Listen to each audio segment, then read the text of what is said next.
the sights and smells and just the whole ambiance of a foreign country are pretty eye-opening when you've never been anywhere but Minot and Grand Forks. And man, I just love being in a different environment. The people are so friendly, and the accents and the culture and the food. It was a really great experience. And I think that kind of solidified my love for adventure and medicine. And I thought, geez, maybe there's a way that I could have some adventures. Even in medicine, I might not have to be in a hospital every day.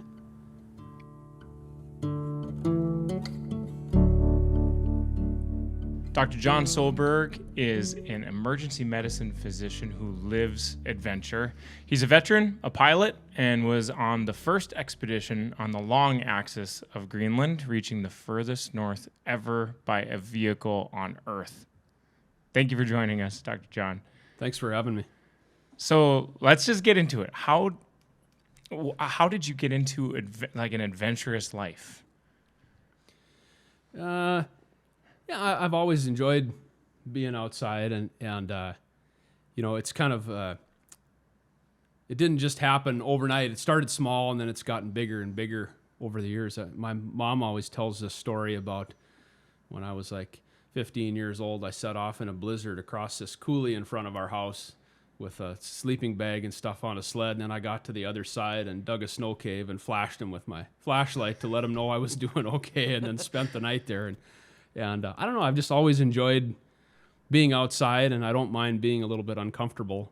Were you like a Boy Scout, or is this just all like, I'm just going to do this? It was on my own. I wasn't a Boy Scout. I wish I would have been, but it just didn't work out for me. Yeah. So. And that was just in you, that I think need so. For adventure as a kid. I think so. Keeps us fresh to have adventures. Yeah. Then you grew up and said military was the thing for you, or what? Yeah, I started college as an agriculture major and took some welding and ag mechanics and things, and then I was home helping my dad build a deck one summer, and I met an orthopedic surgeon who, said, "Hey, what do you do?" And he invited me to go to the operating room with him the next day and see what he did, and I thought, oh, this is pretty cool. Maybe I'll go to medical school. So I went back that fall to NDSU and changed my major, and then I wound up going to medical school after that. And then, had thought about the military all along, but at some point in the middle of medical school, I remember the Gulf War was, no, it wasn't the Gulf War, it was Afghanistan was going on, and I had some friends who were in the Guard unit here from North Dakota that was deployed. And I remember seeing some stories on TV about them and thinking, I just can't sit here and not help or participate. So I called the recruiter in Minneapolis and told him I was a medical student and wanted to be an ER doctor. And they drove all the way out to Williston to meet, and I signed the contract at Applebee's in Williston, and then got a commission. And then after medical school, went to my first assignment out at Fort Lewis in Washington. So you were a student, medical student at the time that you... Yep, okay. I was in my third year of medical school when I signed up. So did you have to pause medical school to go into the military, or did you continue that? No, I finished medical school, then I went to my first duty station, and I spent 3 years at Fort Lewis learning how to be an ER doctor. And then for me, it worked out better. I did my basic training after that. So I did 3 years of residency, learning about emergency medicine, and then went to Fort Sam Houston and did my basic training. Okay, and so when you're building this deck, and there's an orthopedic surgeon? Yeah. Okay, and then you just talked to him, and he said, this is interesting, and he just said, come on, job shadow me the next day? Yeah, we were putting in the flooring on the top of this thing, and I'd put in quite a few screws by that point. It was a big deck. And he came out when I was running the screw gun, and he said, "Hey, you're pretty good with those power tools. What do you do?" And I told him, and he said, "Well, why don't you think about medical school?" But nobody in my family was a doctor. And he said, "Why don't you come tomorrow and see what I do?" And my dad said, "You better go." So I showed up, and you can't do it like this anymore. I mean, you have to, get some tests to make sure you don't have any communicable diseases, and they do a background check. But this was 20 years ago. I showed up, and he said, "Don't tell anybody what you do. Just keep your mouth shut. If anybody asks, tell them you're a medical student." And he showed me how to scrub in for this surgery, and we got all set up. And like 5 minutes later, I got to cut the head off a femur to do a total hip. And I thought, oh my God, this is awesome, with a battery powered saw. And I went back and changed my major that fall. What the heck? Yeah. Hey, kid, you like cutting wood? Ever cut a bone? Yeah, it was pretty great. My dad just had his second full hip, and he's still afraid to look up what actually happens in that surgery. And my wife actually worked at Bismarck Surgical for a while and was just grossed out by how hips are done. You step in from making a deck the day before, and did none of it phase you? Were you just like, oh, this is great? I had gutted a few deer. Oh, okay. Well, there you I don't know go. if that counts. But yeah, the hips, the total hips that are done nowadays are done through like a real tiny incision. It's really even hard to see what's going on in there. But back in the day, I mean, they'd cut the whole side of the hip open and expose the whole thing, and you could see the muscles and the bone, and it was pretty awesome. And just to emphasize again, it doesn't happen like that anymore. Is it part of it because was that in Williston? Is it maybe a bit of a more small town thing? This was in Minot. In Minot, but I mean that's how it is in the medical field. I mean, you try to seek out people who are you think you might be able to mentor, or maybe they would be interested in it, and you try to give them opportunities to to try it out. That is so cool. So yeah, I have a girl now who's a real good friend of ours. In fact, she used to do some babysitting for us. And she has come up and done some job shadowing, and she has I think the capacity to do it. She's a really great student and very personable, and I think she would make a great doctor. And so, I try to make sure that she gets encouraged, and I'd like to bring her along for the ride too. So you kind of need to be encouraged for the marathon that is a profession in medicine, wouldn't you? I think so. Yeah. Yeah. Interesting. So. You then went into military. You were stationed where? At Fort Lewis in Washington, which is right south of Seattle. It's now called Joint Base Lewis McChord. That combined the Army and Air Force Base. So you signed the papers at Applebee's, signing your life away. That happens at Applebee's, I'm sure, a lot. And then I had thought about it a lot before. I mean, I was pretty sure it was what I wanted to do. Right. Yeah. And my dad was in the Army as well. He did his basic training at Fort Lewis, so it's kind of fun that I got stationed there. Okay. So he and I drove out there together, and he got to go back and see where he started his time too. Purely by chance? Just by chance. Oh, wow. Yeah. And what branch in the military? He was in the Army as well. I'm sorry, for you. Yep. Okay, Army. Army. And then you were going to be in emergency medicine? Yep. Specific. Tell me about that. Emergency medicine is great. I mean, it's a career that's been really good to me. I love what I do. I get to help people when they're really in a moment of need. I mean, they don't schedule an appointment to come and see me. I mean, if they decide that they need some help and they come to see me, then I can try to figure out what's wrong and help them. Or if I can't figure it out, then I call for help or, place a referral or something. But it's pretty rewarding. A lot of times you see a problem and you're able to fix it, and then you can see the results. It doesn't always work like that, but when it does, it's pretty rewarding.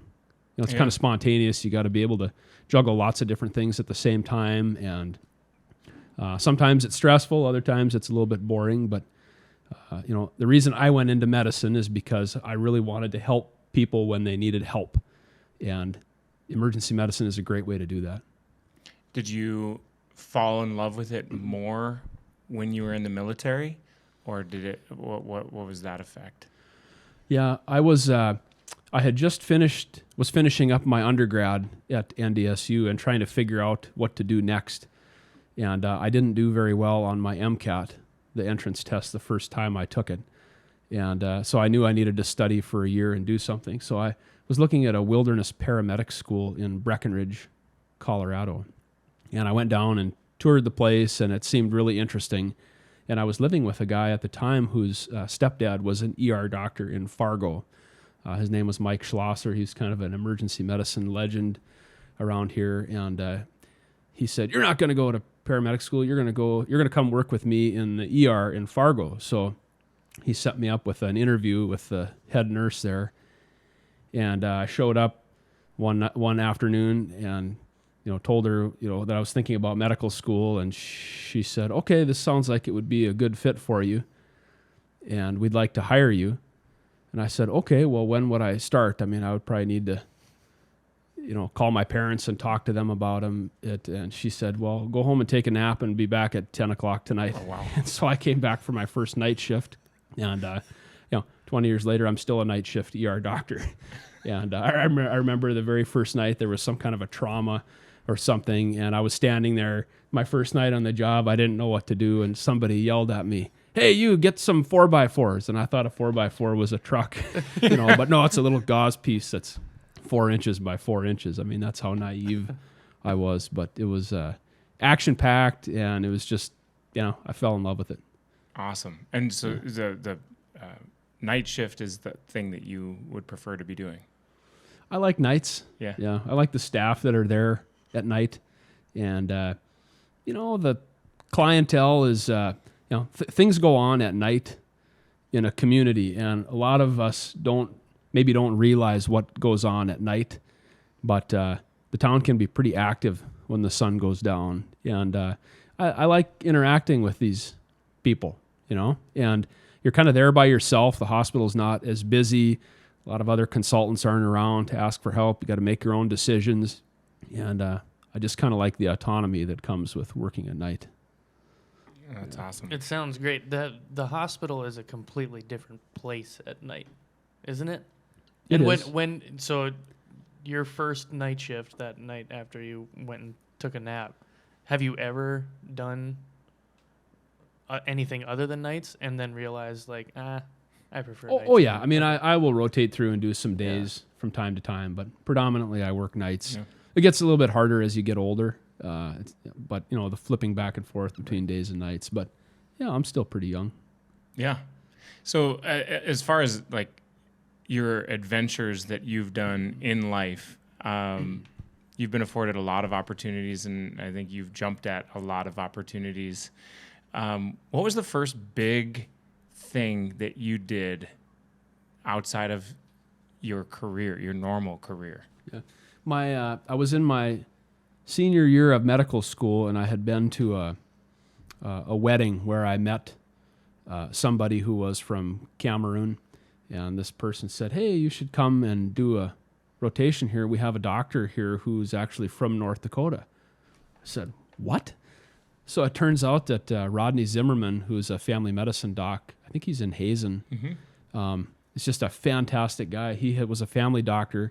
He had gone to Cameroon as a missionary physician and had stayed there for quite a while working in Cameroon. And he had a rotation set up through UND. And I said, well, that sounds pretty awesome to me. So I signed up for this adventure. I never left the country before, and flew into Douala, Cameroon, and the sights and smells and just the whole ambiance of a foreign country are pretty eye-opening when you've never been anywhere but Minot and Grand Forks. And man, I just love being in a different environment. The people are so friendly, and the accents and the culture and the food. It was a really great experience. And I think that kind of solidified my love for adventure and medicine. And I thought, geez, maybe there's a way that I could have some adventures even in medicine. I might not have to be in a hospital every day. Right. Yeah. How did that, how did you grow into that space where in medicine, I'm going to start doing some adventures? I had already signed up already got a commission in the Army at that point. And so, I mean, I knew that I was going to be, I may be deployed to some kind of an environment outside of the United States. And so, I mean, I paid real close attention there. I mean, it was an underserved area. They didn't have a lot of equipment or medicines, and you kind of had to think outside of the box. And I thought, I might have to do this as an Army doctor. And so then, throughout residency for the next couple of years, I mean, I was always paying real close attention when they said, this is how we usually do it. But if that kind of equipment's not there, then here's another way that you could do it. I just kind of liked the thought of maybe improvising or figuring out another way to do it. Taking some notes, yeah. Yeah. The trip in Greenland, this is the long way across Greenland, right? So someone reached out to you, a team of people who knew your name, and they needed someone with your capability to join them on this expedition. Yeah, it's funny how you plant a seed today and maybe you don't see the fruits of it for a couple of years, and that's delayed gratification. And that's how that trip came to be. So when I was deployed to Afghanistan, I picked up a magazine one day called Overland Journal. And this is a real nice coffee table type magazine that comes out a few times a year. And there's stories about traveling the globe and four-wheel drives and different cultures and, different environments. And I thought, oh, this is really cool. And so I sent a letter to the editor of the magazine and, told him I was deployed. And I think I sent an email. Maybe I was sitting on a Humvee reading this magazine or something. And then they sent me a box of swag in return. And so I distributed these magazines to the troops that I was with, and we all really enjoyed reading them. And the editor, who is now a personal friend of mine this many years later, said, hey, would you ever consider writing something medical for our magazine? Well, of course. So I wrote my first article for a four-wheel drive magazine when I was deployed in Afghanistan. And then after doing that for a couple of years, eventually wound up becoming the medical editor for Overland Journal. And I've been writing columns for them ever since about how you might take care of yourself on a four-wheel drive trip. This guy named Greg Miller used to be the chancellor for the Utah Jazz. He's quite an adventurer and has driven all the way around the world and owns the Land Cruiser Heritage Museum in Salt Lake City, which has almost one of every Land Cruiser ever made in the world. It's really a phenomenal and inspiring place. They had just finished their drive around the world. They had driven to the South Pole and back, and were trying to figure out what to do next with these Arctic trucks that they had. And to date, nobody had ever driven across Greenland. And so they started putting this idea together about, would it be possible to drive across Greenland? And Greenland is the world's largest island. It's covered almost entirely by ice, 2 miles thick at the center. And it lies almost entirely above the Arctic Circle. And most of the population lives in the southern part of the island on the southwest coast. About 40,000 people is all. And so there's not, there's a hospital there, but the rest of the island, doesn't really have any population that lives there, except maybe some small isolated villages. And so I think as they were putting these plans together, they thought, geez, maybe it'd be a good idea to have somebody along who knows something about, what to do if there's a medical problem. Yeah, and he was friends with the owner of this magazine, and so because of them, I got hooked up with Greg Miller and flew down there for an interview, and got to go to a jazz game with him and have dinner and talk about the trip and what kind of medical problems we could foresee happening and what we might bring along or what the medical contingency plan would be. And it worked out that he wanted me to go with him. And at this point, were you excited about the opportunity, or oh were you yeah, kind of okay? So you're like, I remember he said, "Yeah, you better go back and visit with your wife and see what she thinks." And I said, "Okay, that's a good idea." But I already decided I'm going. She said it's okay. She already said it's okay. Yeah. I just texted her. I let her know it's. Exactly. Honey, I'm gonna have to go for a while. How do you work that? Like, I assume when you're in medical school, and I'm not sure when you met your wife, but when you're single and you want to run to Cameroon quick to have an adventure, is that different than when you have a family? Because even the next trip you're going on, asking for a friend. Yeah. How do you? Yeah. How do I tell my wife I gotta go for a month? Or how does she handle it? My wife is pretty awesome. She's quite an adventurer herself, and she was actually a military physician as well. So we met in the Army, and we have supported each other for 12 years now. And she can go and have her adventures and do the things that she likes to do, and I'll keep things running at home. And then she allows me the chance to go and do some of my things. And I was at the time I was working on what's called a diploma in mountain medicine. This is a program through the Wilderness Medical Society and the University of Utah. And it's about a month-long program done in a couple of chunks. And you learn about, altitude sickness and hypothermia and how do you function in a real cold environment and maybe, go down in a crevasse or lift somebody out. There was a high angle rescue class that I did in the Wasatch Mountains in Utah, and we had to go to Mount Rainier and do crevice rescue and take an avalanche course. And so I had already been thinking that, geez, maybe I could go to a cold environment and do some medicine. And then I wasn't quite finished with that program yet, but then this opportunity came up. And I remember Greg said, is there anything that you're not comfortable with? And I said, well, I haven't done the crevice rescue course at Mount Rainier yet. That's the next thing on my checklist to finish this diploma. And he said, well, I'd like you to get that training before we go. How can we get it? So I reached out to, I think it's called Utah Mountain Adventures, and we had them set up a private class for us. So several of us flew down to Utah.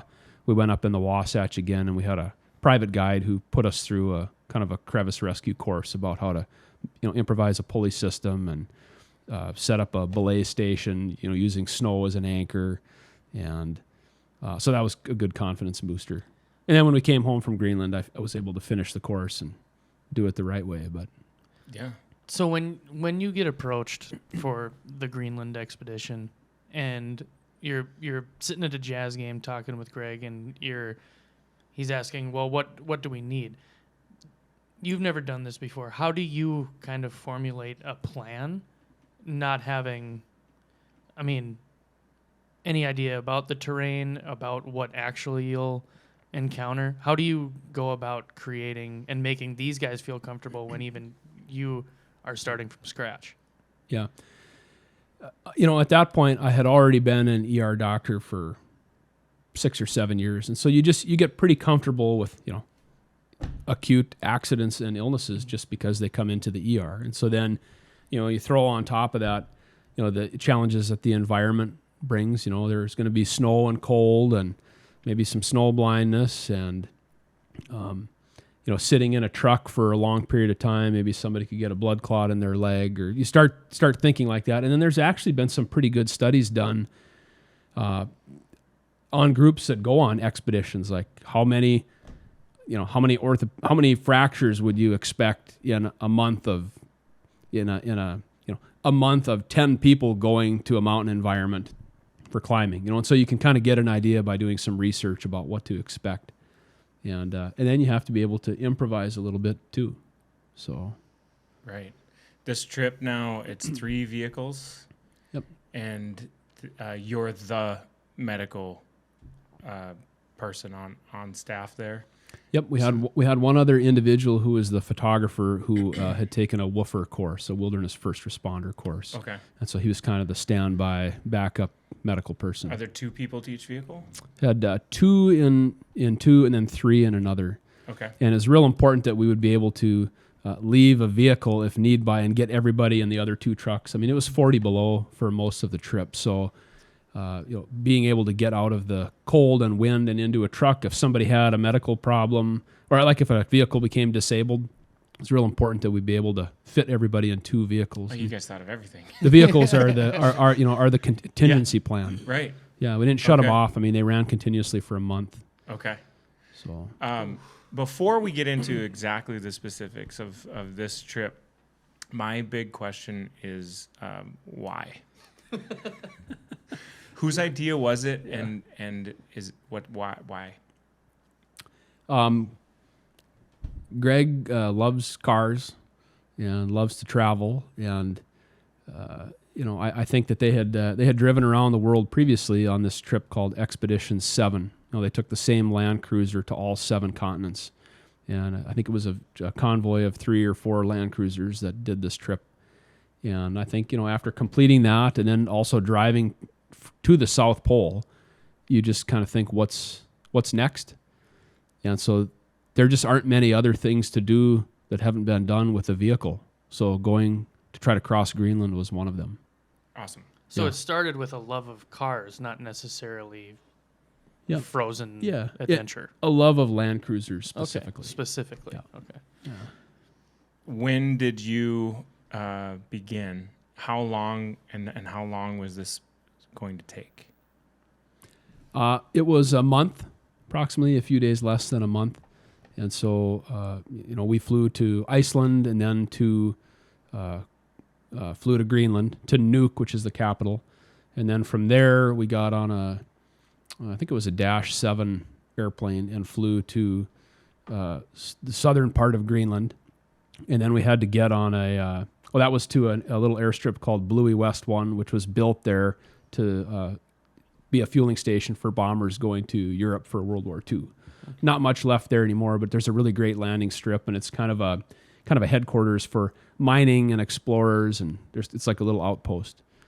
And so from there, I mean, this was in May, so the winter was just kind of getting over in the northern hemisphere, and there was still a lot of ice, so we had to get on an icebreaker. It's Class 1A icebreaker, which is the largest diesel-powered icebreaker you can have before they become nuclear-powered. And so the 7 of us got on this icebreaker and crashed through the ice for 2 days down to the southwestern part of the island. Then we transferred onto a World War II landing craft, like a Higgins boat. Yeah. And the trucks and us were then transported up this, kind of I guess you'd call it a valley or a fjord to this reindeer station. Yeah, and the ice came down, and we ran the landing craft up on the ice and dropped the front and drove the trucks out. And like then a legitimate World War II Higgins boat. Yeah. I'm not sure if it was exactly a Higgins boat, but I mean, it looked exactly the same, so What's your headspace at this point? I mean, the northern lights were out. I mean, I slept the night in the front V-berth of this icebreaker, and I could hear the ice crashing onto it, and I thought, what have I gotten myself into? I mean, my mind is just blown. How serious was this is it, but there's no turning back? Like, this is the last chance to turn back. Did you have any of that, or were you just excitement?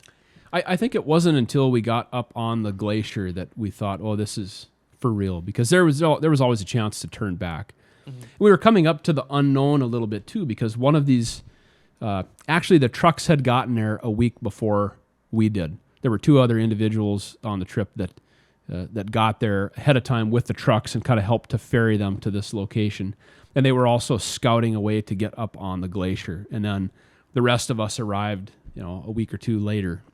But in the process of scouting out this first part of the trip, one of the trucks had fallen through the ice. The front tires crashed through, and it bent.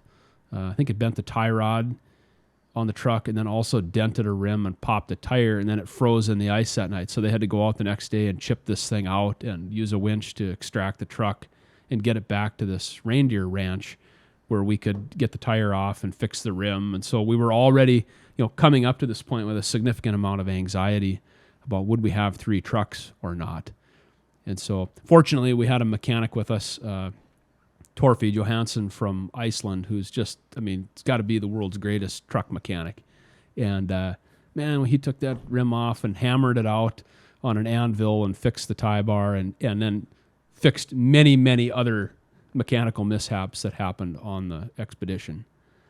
But and so then, we spent the night at this reindeer station, kind of went through all of our gear, double-checked everything, and the next day we took off, and we followed this reindeer rancher and his son. They were on snowmobiles, and we followed them in the trucks, and we got to the edge of the glacier, and this thing was just massive, this sheer wall of snow and ice, and then somehow they had found an area where it kind of flowed out at an angle as like a ramp going right up on top, and we just got there, we turned on the lockers on the truck and put them in 4-wheel drive and aired these tires down to like 3 or 4 psi. These are 44-inch tall tires with bead lockers, and so you can run them at extremely low air pressure, and they just kind of mushroom out on the snow like a track. And man, these things just climbed up the glacier, and I remember looking behind, seeing the ocean disappearing behind us and thinking, oh man, what are we doing here? No kidding. Yeah. How much is it in preparation as compared to just on-site management for a trip like this? The planning for this trip had been going on for definitely over a year. Yeah. There are no fuel stops. There's no place for parts. You have to import vehicles to another country. Worst case situation, you're out there and you have 3 vehicles that aren't workable. What's the plan? Can they send a chopper in to get you guys, or what? There were, our route went up the eastern part of the island. And the reason it did that was because there are a few outposts on the east side that have fuel and planes on skis. And so they were able to deliver fuel to a couple of places along the eastern part of the island so that we would, because there's no gas stations. So theoretically, a rescue could happen on a lot of the trip. But, that'd be weather depending and depending on what kind of terrain you're in. I mean, sometimes the snow was pretty rough. And so the planes have to have a fairly smooth area to land. But as we got farther north, there comes a point where there's not a plane on Earth that can fly there, land on the ice, and then have enough fuel to get home. So there was a point of no return where we knew that beyond this point we're completely on our own, and there ain't nobody coming. Wow. So I would rather somebody just not tell me when that point was. Yeah. Like, Did you know where that point was when you crossed? we did, yeah. oh, Yep. There's a company that had been contracted to deliver the fuel for us, make the fuel drops, and they were kind of the backup plan to come. And they said, look, beyond here, we can't get to you. And was there another point? Because you went the furthest north that any vehicle has gone. Did you know when that point had been reached on the trip? Yeah, well, I mean, nobody has driven north to south across Greenland, so I mean, who knows where the point is? I mean, there are no roads between villages. I mean, if you live in Greenland and you want to go visit a family member in another town, you have to take a boat or a helicopter or a snowmobile. And so, I mean, who's driven the farthest north? I mean, nobody. I mean, there are no roads or anything. There was a group of people maybe 7 or 8 years before that had driven east to west. No, I'm sorry, west to east. But that's at the very bottom of Greenland where it kind of comes down to a triangle point, and it's not nearly as wide there. And so north to south was just another order of magnitude farther than west to east. right. When you had been making the plans for this trip, was there anything specifically that you saw as a specific danger or risk, or something that scared you? The biggest risk on an expedition like this is always around camp.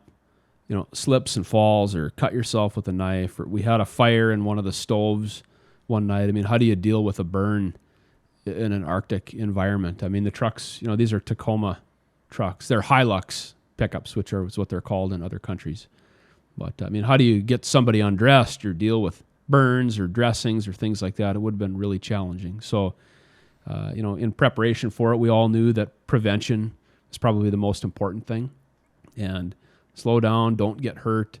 I mean, we did a lot of wrestling fuel barrels, and you'd have to, we'd roll up on a fuel drop and have to pump the fuel by hand into the trucks, and then you can't leave any garbage there. I mean, this is all, nature preserve, I think is what it's classified as. So, we'd use a grinder and cut the top and the bottom off of the barrels, and then cut it down the side, and then kind of fold the barrels into themselves, and then they had to all be hauled out. So we had a trailer behind one of the trucks to haul these empty barrels. So, working with power tools, and we had to fix some things. We had a flat tire or two, so jacking up the vehicles on the snow and making sure nobody got hurt was the most important thing. Was there a moment where someone got hurt and you needed to think quick? Or the worst thing that happened was we had one of the fuel bladders sprung a leak. 2 of the trucks pulled these giant sleds behind them that carried 300 gallons of jet fuel. And the trucks burned jet fuel because diesel, of course, gels at a cold temperature, and aviation fuel, jet fuel, doesn't. So they had these special filters that the fuel would run through, and it would dissolve a solid block of stuff that put lubrication back in the fuel, because jet fuel is not very lubricating. So we're pulling these fuel bladders with us, and just from jiggling around on the sled and being strapped down, one of them sprung a leak, and we were standing there looking at it. saying, oh my gosh, there goes our lifeline. And then, environmentally, I mean, you don't want to spill a bunch of fuel in a pristine Arctic environment. So as we were trying to figure out what to do, one of our individuals was going to block took his gloves off because he didn't want to get fuel on them, and then put his hand over the hole to try to stop the leak. But I mean, this fuel is at 40 below. So now you have liquid all over your hands. It's 40 below. Sure. And all of a sudden we had some pretty serious frostbite on some hands. And so, we were able to get a rag or a towel and stick it over this hole and hold it there with I think we had a little piece of a 2x4 in the back of a truck while we transferred the fuel from this bladder into all of the trucks and, kind of spread it around to get rid of it and empty this bladder. And then this individual, we said, look, you got to stay in the truck because with frostbite, a refreezing injury is the worst. You never want to let frostbite freeze for a second time once it's thawed out. And so, this individual, stay in the truck, no more pumping fuel. You got to just stay in the truck and protect these hands until we see what develops over the next couple of days. And he wound up over his hands. Yeah, he wound up with some blisters and things like that, but had a good recovery. Good. So, what about camaraderie on a trip like that? I mean, if Nolan and I drive an hour in the car, I'm kind of annoyed. Yeah, it was What? pretty. It was. Are you get annoyed too after an hour? No, I didn't know he got annoyed. No, that's got to be really awkward momentary. Yeah. The camaraderie on small teams like that is the best. Cool. Yeah, and I think I still search out those things kind of like in the military, working these small teams like when we were deployed, and your comrades really well. And I think that's why I'm still on the night shift. It's just a smaller group. Sure. I think it makes me feel like I'm part of a small team that works together. But there were 7 of us on this expedition, and there was not a crossword spoken between anybody for the whole month. And I mean, we're living and sleeping in tight quarters, and we dealt with some moments that were really, really stressful. And nobody disagreed. Nobody fought with each other. Or Is it like trauma bonding? possibly. Where was everybody from? I know you had a few Americans, a few. Yep, two Icelanders, and then the rest of us were Americans. Okay. Yeah. And how did that? I would spend time just asking him questions about Iceland, probably, and Yeah. that's when I become annoying after an hour. But yeah, good work in the 20-day trip. I'm an hour in, and nobody's gonna want me to keep going. No, we got to know each other pretty well. Yeah. Eventually, you kind of start to, there's a lot of visiting for the first day or two, but eventually, I mean, this is just miles and miles of nothing. I mean, you can imagine, everything out the windshield is white, and the wind is blowing, and so you kind of lose the horizon a little bit, and it's actually a little bit spatially disorienting because there's, when you drive a car down the road, you have all these cues alongside of you, the ditch and the dotted line down the center of the road. And when you're driving across a large sheet of snow and ice, there's nothing to look at. So we had a compass heading on the dash. It's kind of like operating a sailboat. I mean, you just hold the compass heading and then try not to fall asleep and run into the guy in front of you. So, the miles are ticking by, and, we listened to some really great audio books. I had downloaded some music before we left. Especially not And getting service out there. there's no service, no. But somehow, in process of trying to get my phone ready, I didn't realize that I've been streaming all of my music. But when I was in the airport in Reykjavik, I had downloaded Taylor Swift's new album, and we listened to that about 300 times. Still one of my all-time favorites. You know every word. I know every word of that album. Yeah. That's awesome. At what point did you? What's at the northernmost point when you turned around, and what was that like? The initial plan was to get the front tires in the Arctic Ocean. Find the edge of the glacier, find a way to get down on the dirt and dunk the tires. But we had gotten to the edge of the glacier and found a way down onto the dirt, and it was about, I'm guessing, maybe a mile from there to the ocean.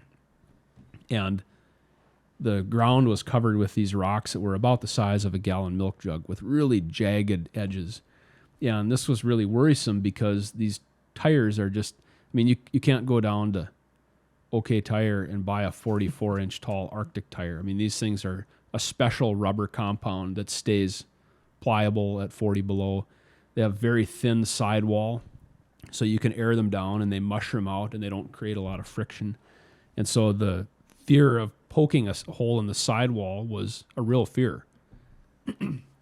And, we had 2 spare tires between 3 trucks because the tires are so massive. I mean, they took up a huge amount of space in the pickup bed, and you needed that room for other stuff like food and fuel and tools. So we had 2 spare tires for 3 trucks. And the fear of getting a flat tire that far north was pretty scary. And so we made the decision to not try to get to the ocean. We stopped there. We got down off the edge of the glacier, parked and kind of walked out on the dirt, and we spent a night there just to, kind of reflect on the accomplishment, and then turned around and came home the next day. There were no hurt feelings about that vision of having dunking the tires. I mean, you're there. Why not do it? It was a pretty universal decision there.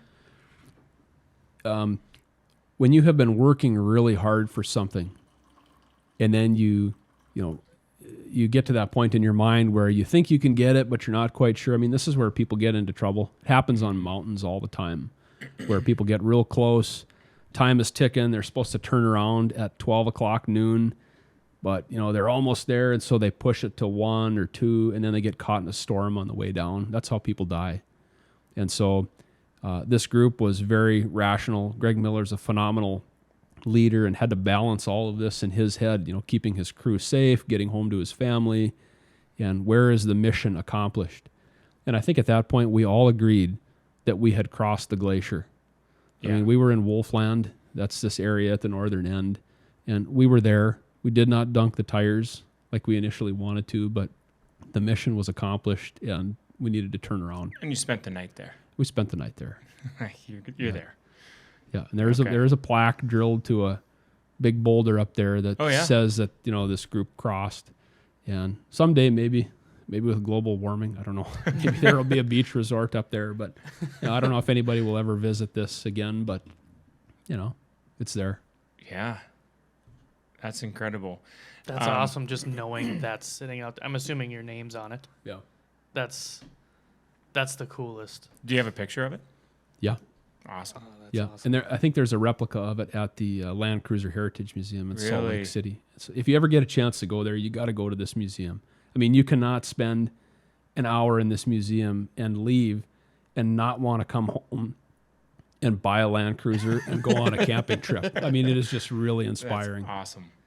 So turning around, is there like, you've got half the trip ahead of you, but the accomplishment is done. What are your thoughts going back? Climbing down the mountain is still climbing the mountain. And there's just as many miles to screw up or get hurt on the way back as there are on the way there. And it's probably even more dangerous because, you kind of let your guard down a little bit after reaching the summit. And you think, it's in the bag, we're almost home. But we did have some mishaps on the way home. Getting off the glacier turned out to be a huge hassle. I mean, we came down the island about halfway, and then we turned and went west and got off the glacier at Kangalusawak. And we weren't really sure how we were going to get off the glacier, but as we got closer and closer, it just became really gnarly with these huge ravines, and the ice became this crystal blue color, and then it had like an inch of snow over it and was very slippery. And it's just this like couple mile long stretch of this gnarly ravines, and how do you have traction and get down safely? And so we actually drilled in some spikes, quite a few spikes to the tires to get traction. And it took a fair amount of scouting. We had somebody walking out in front of the trucks. The crevasses start to open up there, and so sometimes we were out with an avalanche probe, like poking holes in the snow to see if it was solid. And at one point, a trailer actually tried to fall into a crevasse. Another truck had driven across it, and then the middle truck had a trailer behind it, and all of a sudden, bang, the trailer dropped and the vehicle got stuck, and this crevasse opened up under the trailer, and it hit with such force it actually cracked the frame on the Hilux pickup. That presumably could have been the truck. It could have been, yeah. It just crossed over, and then the trailer. Yeah, drops. and this big crevasse opened up, and I remember we were all standing there looking down in this thing, and I was thinking, oh man, what did I learn in this crevasse rescue course? Mm-hmm. And so we had eyelets installed under each seat in the pickups, because if we knew if we got into a crevasse field that we would need to be anchored to something, and the only thing to anchor to is a truck. So we got everybody in climbing harnesses and clipped into these hooks on the truck, and then the mechanic and everybody else that was working there to try to get this trailer jacked up and out of the hole, we had them on a belay. And then Clay, the other guy who had taken the woofer course, he has some climbing experience too, so we kind of were on standby belaying folks and ready to rescue somebody if they slipped down the hole. But I remember we looked at each other and we're like, oh my gosh, please don't let anybody... We didn't want to have to use this knowledge. Please don't let anybody slip into this hole. How deep? You could not see the bottom of it. That's what I expected. Yeah. That's what was in my mind. So you said it was the middle truck. Yeah. How did the front one had driven over this thing and the snow bridge held, and then the second truck had gone over, and then it was the trailer that broke through, and then the truck I was in was the next one to go across. And so, we saw, in front of us, all of a sudden the trailer like drops in and lists to the left, and we're like, what, did it just blow a tire or what happened? And then you get out and walk up to it, and you're looking at it, and you think, I don't know if we should be standing here. Mm-hmm. Yeah. That's a horror movie, like the beginning of a horror movie. It feels like. Yeah. Then they're like, all right, your guys' turn, or what? How did you guys get across? I cannot remember. I would have to look back in the notes that I took. I don't remember if we had turned around and went a different way, or if we drove around it. We had some bridging ladders with us too that are these steel planks that have corrugations perforated into them. Mm-hmm. PSP, like perforated steel planking, I think it's called. I don't remember if we laid one of those across or what. Yeah, I should remember white knuckle that. driving. Yeah, as if the rest of it isn't like, No. Yeah. I can relate because my family on a vacation drove up Pikes Peak. That's awesome. In record time, they do it. No. Okay. I have to have my wife drive when we going to the Sun Road and Glacier. That's so nuts. But you took notes. So were you like journaling, or like this is a Lewis and Clark thing? I tried to do some journaling, but I didn't write nearly as much as I thought I would, because you're sitting in this truck and it's bouncing, and it was really hard to sleep. It was hard to write. Sure. It was hard to type on a keyboard or really do anything like that. So I have some notes. I have a lot of GPS coordinates in my InReach where I tried to keep my family posted along the way, and I was always able to send a satellite message. So I was in communication with my family. What's a satellite message like? Is it just a brief text? Yeah, like a text message. Okay. Yep. So here we did this. Oh, we blew a tire. We had to fix this, and so then those GPS coordinates are still on there. That's awesome. Yeah. Trailer in the crevasse. More later. Yeah. Yeah. We broke five wheel studs. We broke a coil spring. We wore almost completely through a military grade pintle hitch pulling one of these trailers. Cracked a frame on the truck. Lots of mechanical mishaps that had to be fixed. Wow. Yeah. Now, is that just happenstance, or, you don't have to call out somebody, but is there mistakes being made, or is it just mechanical failures because that's what happens when you run a truck for a month? Yeah, just mechanical failures. And, you're asking the steel to function at 40 below, and it's under a lot of stress. But, one of the guys that was along, his name is Emil Grimson, and he's the former CEO of Toyota in Iceland. And he is part of this company called Arctic Trucks that takes vehicles and modifies them for Arctic environments. They have trucks that work in Antarctica and Siberia and northern Norway. And just by years of replacing parts and running this business, they have a pretty good idea of what fails. Mm-hmm. So, we had some spare parts along. And in fact, when we broke this coil spring, which it's a coil over shock with a spring around it. Mm-hmm. And I thought, oh man, we're in trouble now, and because how are we going to get that part? And I think this was actually far enough north that this was past the point where somebody could come and help us. Emil said, "Oh, I have one of those in the back." So he climbed up in the back of the truck and rummaged through a box, and there's an extra coilover shock in the back of this truck in the middle of nowhere. It's unbelievable. They knew that was something that could break, and so they brought a spare. That's awesome. Yeah, wow. It was pretty awesome. So when did you when you finished, were you on time, on schedule, and what was the end of the expedition like? Yep. We all had flights home. We knew we needed to get home, and my colleagues here in the ER in Bismarck were covering for me at the time, so I could go do this. And so I needed to get home. We all had things to do. And so, we got off the glacier, spent a night in Kangerlussuaq, and then we had to get to Sissamute, which is it's a little bit farther. And so we drove this trail. I can't remember what it's called, but it was another day or two, through like some fjords and things like that over to this town called Sissamute, where our plane was going to pick us up and take us home. Finally, something to look at on the road trip. Yeah. It's got Greenland in that area has to be beautiful. It's beautiful, yeah. I mean, it's still rock and snow and ice, but I remember as we were driving into Sissamute on this snowmobile trail, I mean, the sled dogs are barking. It's kind of like visiting a town in Alaska that has sled dogs and, fishing industry and mining, and it's pretty cool. After this was done, you had a few other opportunities. What are some of the other expeditions or adventures that you did? Two summers ago, I went with a film crew to Alaska, and we filmed a 5-part series that's on YouTube now and has won some pretty good awards around the world called Alaska, The Last Frontier. This is with a group called X Overland from Montana, and we went from as far south as you can drive on the main part of Alaska up to Dead Horse, which is as far north as you can go.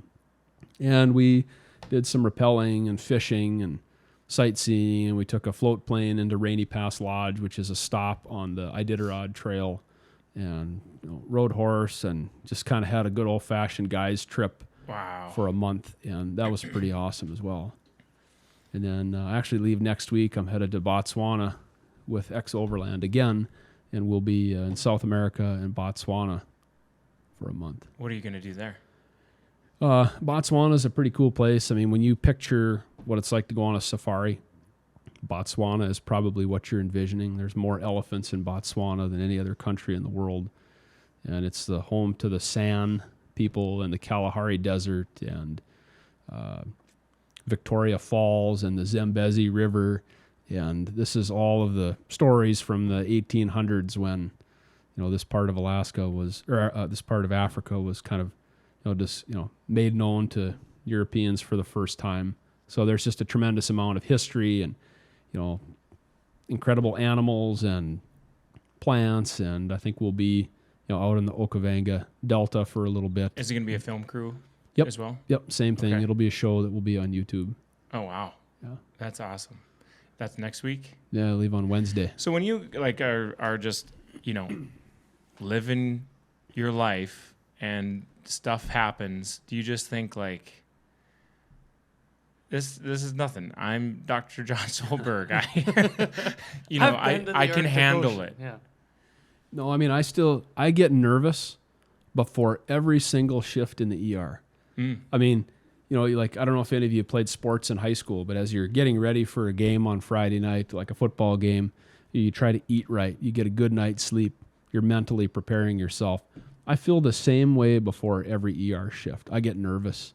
Do I have my little books with me? Do I know the dosages? I've got the little rituals I do. I tie my shoes the same way to get prepared for that shift. And and I think that's what keeps you on edge. And most of my colleagues in this field who have been mentors for me, I ask them, does that nervousness ever go away? And they say, no, when it does, it's time to quit. Interesting. Because that's what keeps you sharp. It sounds like you played baseball. No, I played some football, but I rode the bench a lot. Yeah. Well, it's just when all those rituals and the superstitions, that's a huge part of baseball. Jumping over the chalk line. Yeah. You got some people wear the same hat for an entire season. Sure. all that stuff, and that's what it sounds like. 'Cause I'm like that.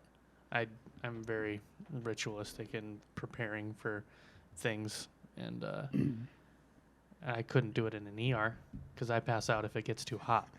But yeah, it sounds like that having that nerve is a good thing still. I think it's just it's like a pause before you go in to do something that has consequences. It's like running a checklist in aviation. We're just going to pause for a second and make sure everything is in order because we're going to do something that has some risk with it. And it's good to get your mind set. Right now, in the news, there's this submarine that's been lost. That's like an expedition not dissimilar, in my mind, to things that you would do. What are the kinds of things, from your perspective, that they're experiencing or that they would need to do if you were there?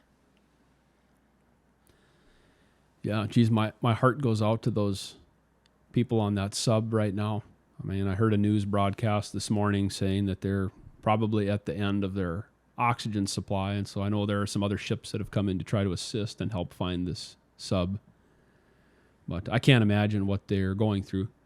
Nobody knows. I mean, did the power quit, or did the joystick stop working, or what happened? Nobody really knows. So, I mean, it could be cold in there. It could be really cold. They could have hypothermia. I suppose they're at whatever 12,000 feet or whatever. It's cold. Yeah, and I'm sure that, as they discovered that there was a problem, I'm sure that the tension. I mean, I can't imagine what the tension would be like between the pilot of this sub and the other people who are on there as they realized what's going to happen. And to have this happen in a small space like that, I mean, I can't imagine. Do expeditions like that have a medical person on board always, usually, or? Right, because it was less than a day, right? It was supposed to be less than a day. I think so. So in something like that, do you even take somebody with you, or is it one of those, well, we got to turn around type things? I think I would assume that in the sub there's not a medical person. I mean, there's not much going to happen, supposedly. Right. Yeah. But I was at a wilderness medicine conference last summer, and I did listen to a talk that had been given by a group that goes out and does dive to the Titanic. And they did have he was the physician on that ship, and was there to handle, medical emergencies at sea. A lot of times a larger ocean vessel, will have some kind of a medical person on it. And, but I'm not sure about this particular one that has the problem right now. Yeah.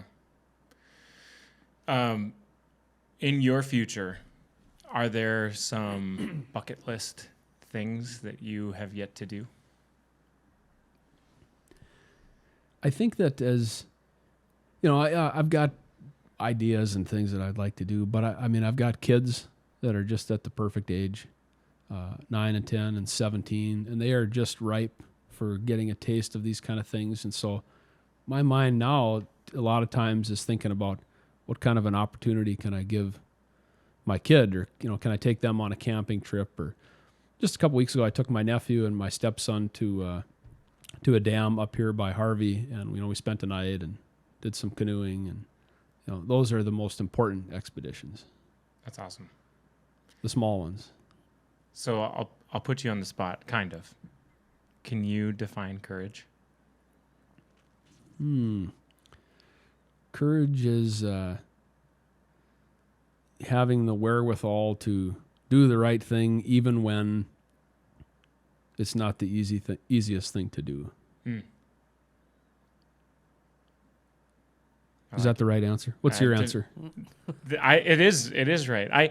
I would, just because of your experience, I feel like there would be a little bit more like weight to what you say courage is, because I think that you have to be courageous not only on these expeditions but in your day-to-day job, your career. So I'm just really fascinated by that. My definition would be really similar. I think courage is acting in the face of fear. I think it's not the elimination of fear. It's just that there is in the midst of fear, can you still move forward or do the right thing? Yeah. What about you, Nolan? I would say the ability to